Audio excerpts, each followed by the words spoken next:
시청자 여러분 안녕하십니까. 굿모닝 FS 경제연풍 시작합니다. 어제 국내 증시에서 반도체주가 트럼프 행정부의 관세 우려 완화 소식에 힘입어서 일제히 강세를 보였습니다.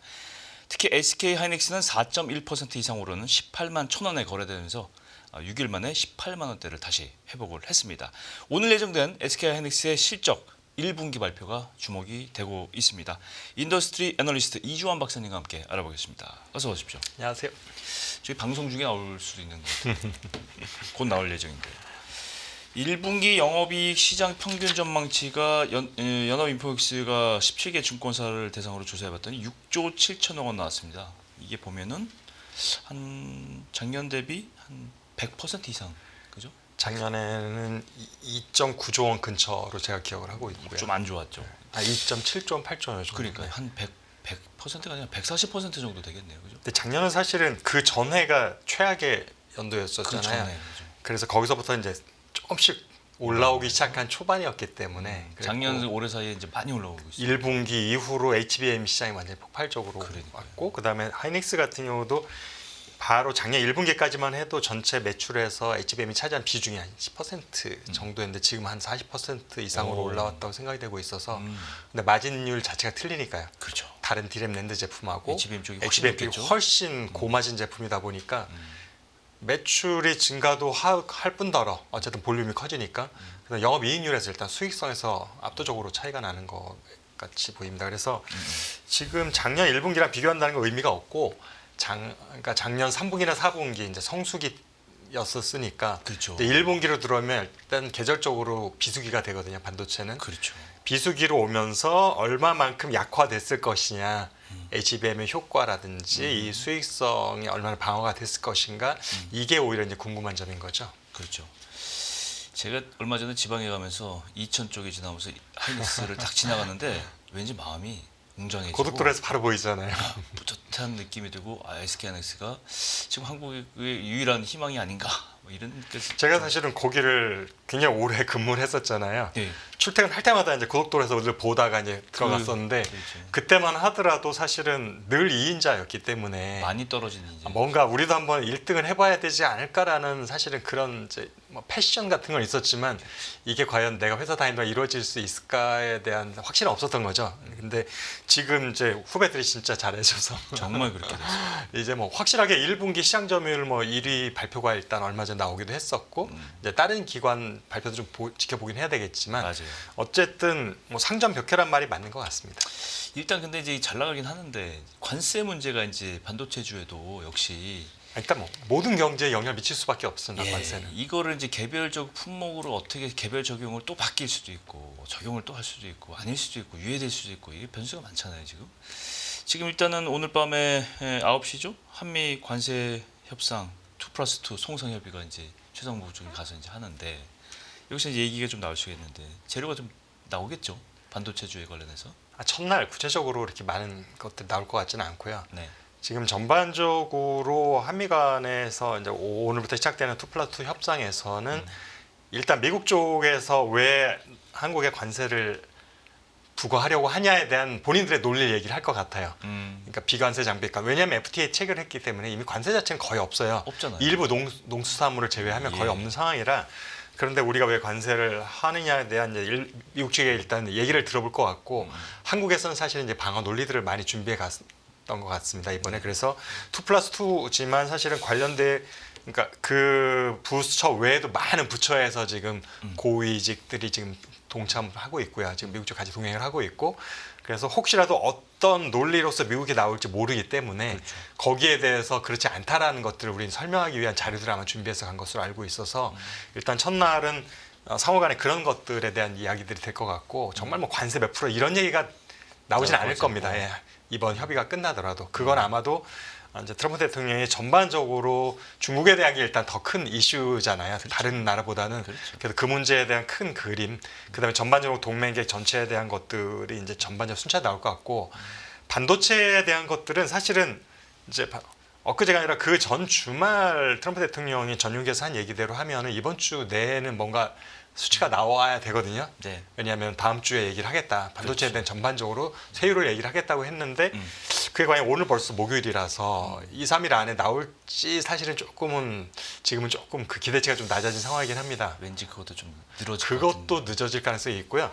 지금 왜냐하면 전반적으로 분위기가 바뀌고 있잖아요. 그러니까. 미국의 채권 시장이 요동을 치면서 중국에 대해서도 이제 자기는 그렇게 높은 관세를 할 생각이 없다라고 그냥 협상 테이블로 빨리 나와라라는 해놓고 제스처를 보니까 계속하고 있고요. 뭔가 파장이 많은 거예요 지금 생각해 보면 일단은 일본이 미국 채권 가장 많이 지금 갖고 있는 나라인데 그렇죠. 일본 쪽에서 굉장히 많이 매도를 했습니다. 지난주에.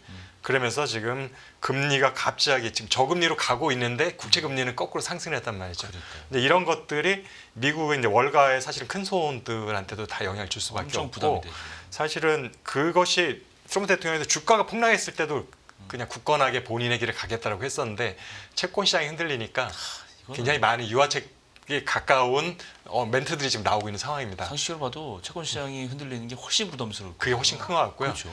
왜냐하면은 채권은 바로 국가 재정하고 연관이 바로 되거든요. 그러니까요. 왜냐하면 지금 미국의 국채 규모가 제가 알기로 어마어마한 수준이어서 우리나라 원화로 하면 경단위거든요. 이게 조도 아니고. 그래 거기서 금리가 조금만 올라도 이자 비용이 어마어마하게 나기 때문에 지금 미국의 정부 재정도 좀 좋은 편은 아니잖아요. 현재 상황이. 그래서 왜냐면 세금이 잘 안 거치고 있으니까. 그래서 아마도 주식 시장보다는 채권 시장 훨씬 더 민감하게 반응할 것 같고 그래도 지금 계속적인 유화책이 나오는 것 같아서 반도체에 대한 것도 그럼 할 것이냐 하게 되면 일단 미국 기업들이 먼저 1차적으로 타격을 받잖아요. 왜냐하면 대부분 공장이 아시아에서 제조를 하고 있기 때문에 그런 것들을 감안하지 않을 수 없을 것 같습니다. 그렇죠. 다시 이제 하이닉스 얘기를 좀 더 하면 이제 그럴수록 하이닉스가 이번에 반도체에 대한 어떤 규제가 나오는 건 별개로 계속 더 하이엔드급 HBM을 생산해내고 반도체를 만들어내야 되는데 이번에 보니까 굉장히 약간 좋은 소식이 있어요. 어제죠? 컴퓨터 익스트리 좀 어려워서 너무 모르겠는데 CXL 예, 컴퓨터 익스프레스 링크 저는 이렇게 써 있습니다. 지금 여기 이제 솔루션 DDR5라는 거 보니까 이거는 반도체 모양이죠? 고성능 반도체 모양이죠? 이게 CXL이라는 거는 반도체 종류가 아니고요. 네. 그러니까 어떻게 보면 인터페이스라고 해서 CPU와 뭐 D램과 그다음에 주 저장 장치 같은 것들을 중간에서 제어해줘서 전체적으로 시스템의 퍼포먼스가 높아질 수 있게 해주는. 그러니까 각 그 모듈들이 서로 역할들이 다르잖아요. 네네네. 근데 그것들에서 서로 데이터가 오고 가는 속도를 좀 더 빠르게 해줄 수 있는, 약간 가속시켜줄 수 있는 장치이고 또 하나의 기능은 이게 어떤 기능을 갖고 있냐면은 이제 사실은 메인 보드가 사실은 이제 허용할 수 있는 D램이죠 주로. 그렇죠. D램의 용량이 한도가 있어요. 그래서 꽂을 수 있는 그 슬롯의 수가 정해져 있잖아요. 그렇죠. 그런데 이것을 지금 CXL을 쓰게 되면 이 모듈을 이제 본체에 연결하게 되면 내가 갖고 있지 않지만 케이블로 연결되어 있는 다른 모든 D램의 자원들을 내 거인 것 같이 쓸 수 있는 거죠.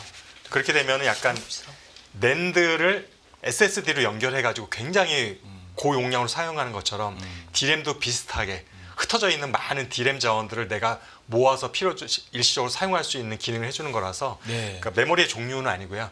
하나의 솔루션에 가깝다고 보시면 됩니다. 알겠습니다. 방금 속보가 들어왔습니다. SK하이닉스 1분기 실적 발표됐는데요. 영업이익이 7조 4천억 원. 와, 우리가 지금 6조 7천억 원 얘기를 했었는데 7조 4천억 원이고 작년 대비해서 퍼센트 더 올라갔네요. 157% 성장하는 것으로 속보가 나왔습니다. 다시 한번 말씀드리겠습니다. 1분기 SK하이닉스 영업이익이 7.4조, 작년비 157% 성장 이렇게 확정이 됐습니다. 네, 계속 이어가 보죠. 반도체 제조사의 HBM 생산 투자 확대가 이제 계속되면서 앞으로 이 시장은 뭐 생각하시기에도 계속 늘어나는 시장이잖아요. 커지는 시장이고 경쟁하는 그렇죠. 시장이고 예. 지금 언제까지 엔비디아가 독주할 건지도 사실은 궁금한데 장비 시장도 당연히 영향을 주겠죠. 장비 시장도 특히 이제 패키지 테스트 쪽에 패키지 영향을 많이 테스트하고 주죠. 그 그쪽에도 주변에 변화가 많은 거기 장비가 때문에. 엄청나게 이제 따라와야 되는데 이걸 놓고 이제 마이크론하고 중국 기업이 HBM 제조의 핵심인 TC 본도 이게 열압착 장비라 그래서 굉장히 핵심 장비인 것 같은데 맞습니다. 예, HBM 만드는 장비 이건 이제 우리나라 누가 갖고 있냐면 한미 반도체가 이걸 갖고 있는 모양이죠. 한미 반도체가 세계 1위 기업이고요. 1위 기업이고. 예. 그래서 특히 이제 TC 본도라는 게 꼭 HBM만 쓰는 건 아니고 기존에도 이제 패키지 단계에서 사용하는 장비인데 패키지용으로 쓰는 그런 장비다. 원래 TC 본도라는 장비는 원래 있었던 건데 네네. 이제 HBM이 되면서 TC 본도 중에서 훨씬 더 정밀하게 제어를 할 수 있는 그러니까 온도와 압력을 골고루 웨이퍼 전체에 균일하게 할 수 있으면서도 미세하게 컨트롤할 수 있는 장비를 이제 한미 반도체에서 가장 기술력이 앞서 있고 양산 능력과 판매 대수에서도 이제 압도적인 1위를 하고 있는 기업이고요. 네네. 그래서 결국엔 지금 한미 반도체 TC 본도가 없이는 HBM의 퀄리티를 우리가 보장할 수 없다라는 얘기가 나올 정도까지 HBM을 만드는 데 가장 핵심 장비로 지금 저희가 인식을 하고 있는 그렇죠. 그런 장비입니다. 근데 이 SK 하이닉스하고 갈등이 있다 이건 무슨 얘기입니까? 이게 이제 한미 반도체가 사실은 독점 업체였습니다. 네. 이제 하이닉스 쪽에도 그렇고 뭐 마이크론도 비슷한 상황일 것 같은데 네. 그런데 이거를 이제 하나스미텍에서 이제 개발에 성공을 했고요. 네. 그러다 보니까 SK 하이닉스 입장에서는 사실은 뭐 어느 기업이나 마찬가지죠. 엔비디아도 마찬가지로 뭐 하이닉스가 우수하지만 하이닉스 제품만 사용하지는 않잖아요. 그렇겠죠. 어쨌든 협력사를 다변화하는 것들이 고객의 입장에서는 안정성도 높아지고 필요한 물량, 그다음에 가격 경쟁 협상할 때도 유리한 지점에 설 수 있기 때문에 그러니까 SK 하이닉스 같은 경우도 점차 이제 HBM 생산이 늘면서 어쨌든 TC 본더를 공급할 수 있는 기업들을 다변화하는 것이 필요했었고 네. 이제 그러면서 이제 하나 세미텍의 최근에 두 차례 세 차례에 걸쳐 가지고 많은 물량들이 발주가 나왔고요. 네. 이제 이런 부분들이 그러면서 사실은 또 가격도 기존의 한미 반도체에서 납품하는 가격보다 좀 더 높은 가격으로 물량을 구매하다 보니까 이런 부분이 기존의 독점적인 지위를 갖고 있던 한미 반도체 입장에서는 불편할 수밖에 없는 상황이죠. 그렇겠군요. 가격마저도 더 후발주자한테 높게 줬다라는 거. 아, 그리고 또 하나는 이게 좀 더 중요한 부분일 수도 있는데 한미 반도체랑 사실은 지금 하나세미텍이랑은 이제 특허 갈등이 있는 상황입니다. 그러니까 한미에서 본인들의 기술과 아니면은 TC 본도, 엔지니어들 TC 본도 연관된 특허. TC 본도 관련해서 기술 관련된 특허와 그다음 엔지니어 이전 문제에서 약간 이미 갈등이 있는 상황이어서 사람 빼가 따로군요. 법정 그런 셈이죠. 그래서 법정 다툼이 있는 상황인데 그걸 뻔히 알면서 사실은 그 경쟁사의 제품을 구매를 했다라는 것이 불편한 관계여서 지금 아마 그래서 양사 간에 지금 이제 내부적 협의가 계속 진행되면서 이제 우호적인 관계를 이어가려고 하는 노력들은 이제 하이닉스 쪽에서는 하고 있는 것 같고요. 이제 최종적인 결과는 조금 더 지켜봐야 될 것 같습니다. 선의의 경쟁은 좋은데 내부 갈등이 다른 영향이 있지 않았으면 좋겠습니다. 근데 아마 이거는 만약에 엔비디아가 갑자기 삼성전자 물량을 대규모로 발주를 내게 되면은 하이닉스 입장에 똑같이 불편해지지 않을까요? 비슷한 상황일 것 같습니다. 그러네요. 예. 말씀하신 대로 삼성전자 그런 일이 좀 있어야 돼요, 사실. 분발해야 돼요. 맞습니다. 예. 근데 이제 지금 차세대 메모리 10나노미터 7세대 D램 양산을 위한 태스크포스 팀을 삼성전자에서 꾸렸다 이렇게 되는데 이건 HBM하고는 좀 거리가 있다는 얘기죠. 이거. HBM하고 별개이긴 한데 또 HBM과 연관이 있다고 저는 생각이 되고요.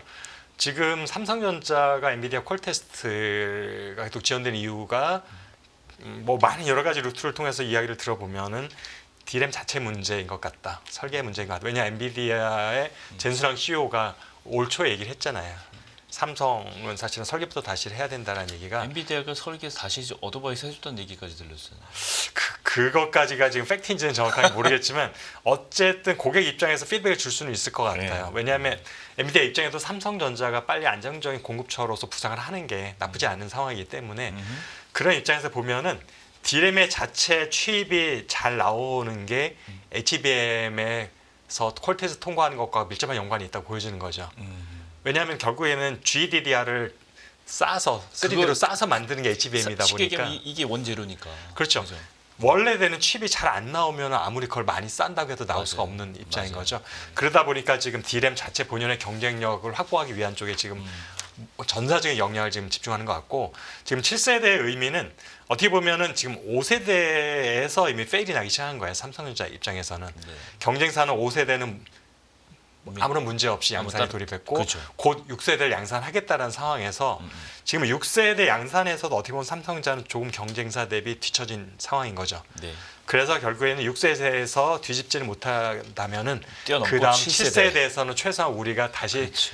우위를 차지하겠다, 기선을 제압하겠다라는 강한 의지를 보여주고 그 있는 것 같습니다. 태스크포스 팀인 거죠. 그 태스크포스인 거고 왜냐하면 기존에도 삼성전자가 지금 작년에 계속 사실은 DS 부문장도 말씀 여러 차례 했지만은 R&D하고 양산하고 괴리가 있는 것부터. 이게 사실은 R&D에서 된 것 같았는데 양산으로 가면서 제대로 안 나오는 양상들이 지금 삼성전자의 반도체 문제였었거든요. 그러다 보니까 지금 양산으로 가는 그 중간 단계의 중요성을 좀 더 인식을 하고 있는 것 같고요. 그래서 7세대에서 지금 5세대와 6세대의 전철을 밟지 않으려면은 연구 단계에서부터 양산으로 가는 요 중간을 강화해야 될 필요성을 느꼈던 것 같습니다. 그렇죠. 그래서 저는 이 태스크포스는 그 부분의 역할을 강화하기 위한 하나의 조치라고 판단이 되고 있습니다. 그렇죠. 지금 HBM이나 이쪽은 뭐 엔비디아의 독주고 엔비디아의 무대인데 이게 경쟁자가 없다가 중국이 저는 조만간은 어느 정도는 따라올 거라고 생각하고 많은 분들이 그렇게 생각하고 있는데 화웨이가 먼저 그 약간 포문을 연 것 같아요. 화웨이가 엔비디아의 AI 반도체 성능에 비견할 만한 칩을 개발했다. 이름도 어센드 920. 올 하반기에 생산에 들어간다라고 했는데 공식적으로 발표한 것 같진 않고 양산이 나와야 알 수 있겠는데. 근데 어센드 910 C 제품이 이미 작년에 양산해서 네. 이미 화웨이 제품에 들어가고 있는 제품이고요. 920하고 910하고는 다르십니까?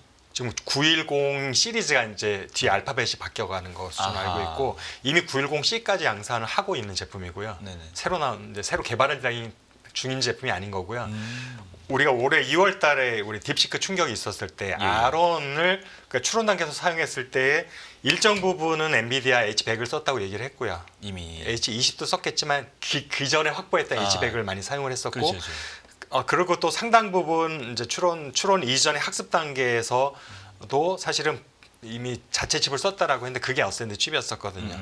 그래서 양쪽을 같이 썼던 거예요. 자사 칩과 엔비디아 칩을 혼합해 가지고 학습을 시키고 추론을 했던 건데 여기에서 이제 엔비디아 의존도 좀 더 낮추고 자사 칩의 비중을 높이겠다라는 것을 읽히면 될 것 같고 네. 이제 같은 어센드 910 시리즈에서 이제 계속 업그레이드된 제품들이 나오는 거죠. 920. 910에서 이제 920이 갈 수도 있는 거고 910이 뭐 D가 될 수 있는 그렇죠, 거고 그렇죠. 이제 그런 의미인 거고요.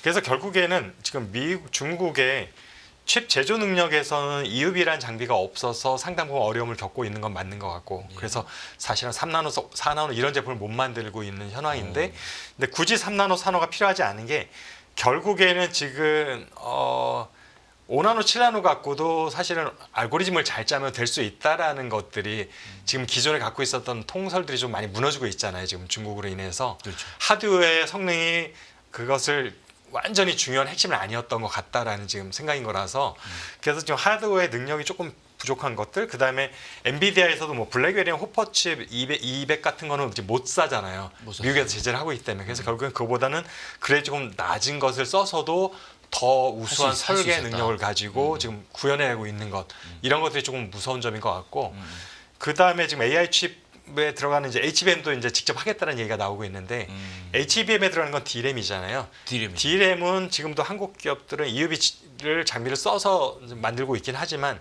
사실은 D램은 지금 아직도 10 몇 나노잖아요. 네. 5나노, 3나노가 아니라. 예. 그래서 이론적으로 EUV 장비가 없어도 만들 수 있는 거예요. 근데 중국에서는 지금 EUV 장비 없이 기존의 통솔을 뛰어넘으면서 더 미세 공정을 만드는데 지금 성공해 나가고 있어요. 한 단계씩. 그래요. 그래서 그런 부분에 있어서 중국에 빠르게 따라오는 것들에 대해서 우리는 위기감을 느끼는 것들이 그냥 막연한 두려움감은 아닌 것 같습니다. 실체가 있는 맞아요. 리스크인 것 같습니다. 이게 트럼프 대통령 행정부가 내린 명령이 중국의 엔비디아가 최저사양인 H20마저도 이제 그것도 하지 마. 국가 안보에 위협이 돼. 막 약간 이런 스탠스잖아요. 그러면 화웨이가 이 칩을 만약에 개발해서 본격적으로 이걸로 다 교체해 버린다면 사실은 이런 미국의 공격이 무력화될 수 있어요. 그죠? 그렇게 되면 이제 문제는 뭐냐면 무력화되는 것까지는 좋은데 이렇게 되면 우리가 엔비디아에 공급을 하는 SK하이닉스가 타격을 받게 되는 이 쿠션으로 영향을 받게 된다. 이게 이제 걱정의 핵심이거든요. 이 걱정은 어떻게 좀 보세요? 한국도 미국 기업들도 중국에 대한 의존도를 아직까지 우리가 해소하지 못한 상황이기 때문에 예.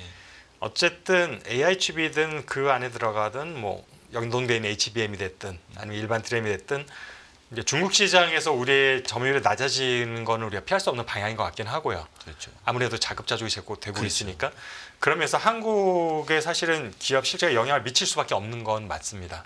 그럼에도 불구하고 한국 기업들이 최근에는 이제 중국에 대한 의존도에서 미국에 대한 의존도로 점차 비중이 변화가 있는 것들은 좀 눈에 띄고 있는 상황이긴 합니다. 그래서 이 방향은 일단은 중국에 대한 의존도를 다른 나라 분산시키는 거는 우리가 맞는 바람직한 방향인 것 같고, 그런데 그러면서 우리가 또한 우려가 되는 건 그 너무도 미국 의존도가 높아지는 건 또 다른 중국, 제2의 중국이 될 수 있는 상황이 그렇죠. 있는 거죠. 그래서 우리는 특정 국가, 특정 기업에 대한 의존도를 너무 높게 가는 거는 결코 장기적으로 바람직하지 않다는 것도 늘 염두에 둬야 될 것 같아요. 네. 그게 국가 단위든 기업 단위에서든지. 그래서 우리가 돈이 되니까 무조건 한 기업에 몰빵, 한 나라에 몰빵이라는 표현이 조금 점잖은 표현은 아니지만 그런 전략은 항상 리스크가 있다는 걸 염두에 두고, 사실은 지금 당장에 여기서 돈을 벌 수 있다고 하더라도 제2, 제3의 고객들을 빨리 찾고자 하는 노력들을 병행하지 않으면 사실은 이게 중장기적으로는 우리의 또다시 발목을 잡을 수 있는 요인이 될 수 있다고 보고 있습니다. 100% 동의하는데 사실 시장이 미국과 중국 시장이 제일 큰 시장이잖아요. 이걸 어떻게 우리가 좀 저는 좀 이렇게 우려도 해봐요. 너무 요새 걱정거리가 많으니까 미국 행정부가 중국에 대한 반도체 시장에 대한 한국의 지원이라든가 수출이라든가 수입을 간접적으로라도 규제하는 걸 나오는 순간 이거 사달이 나는 거 아니에요? 결국에는 지금 예를 들어 관세 같은 거라든지 이제 기업 블랙리스트 올리는 이런 전략들인데 네. 대부분 아직까지는 중국에 제한돼 있잖아요. 반도체에 대한 전반적 보편적 관세는 사실은 발효가 되면 이미 어느 나라든지 상관이 없는 거기 때문에 그때는 사실은 뭐 고민하다 해드릴 수 있는 문제는 아닌 것 같고요.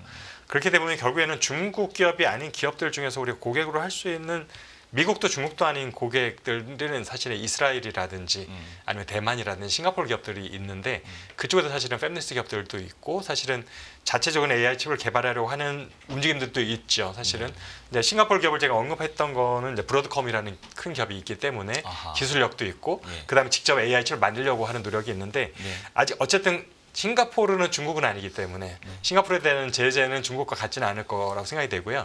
그다음에 대만에도 미디어텍이라든지 이런 기업, 팹리스 있죠, 기업들이 있죠. 있으니까 그런 기업들 염두에 두었던 거죠. 그래서 미국 기업이 되는 순간 결국은 언젠가는 또 한 나라에 대한 의존도가 높아지는 문제. 다 변해야 된다. 그래서 미국의 엔비디아가 현재는 시장 1위이고 가장 큰 매출을 발생시켜주고 있긴 하지만 우리에서 대만이나 싱가포르, 그다음에 유럽과 그러니까 이스라엘 쪽에도 사실은 기업들이 없는 건 아니어서 현재 매출 비중을 봤을 때 압도적이지는 않지만 고객은 사실은 우리가 초반에 먼저 확보해 놓는 것들이 그 기업이 커졌을 때 결국에는 내가 주된 공급자가 되는 거잖아요. 맞아요.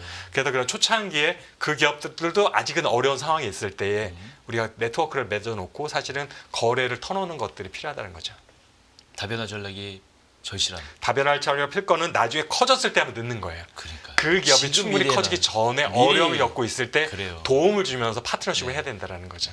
마치 벤처 투자하는 것처럼 맞습니다. 그런 심리로 어려운 상황입니다. 그럼에도 불구하고 일단 1분기 하이닉스의 실적이 괜찮게 나온 거는 참 다행인 일인데, 근데 말이죠. 시장으로 돌아서 주식시장에서는 지금 외국인 순매도 상위 1, 2위가 삼성전자하고 SK 하이닉스예요.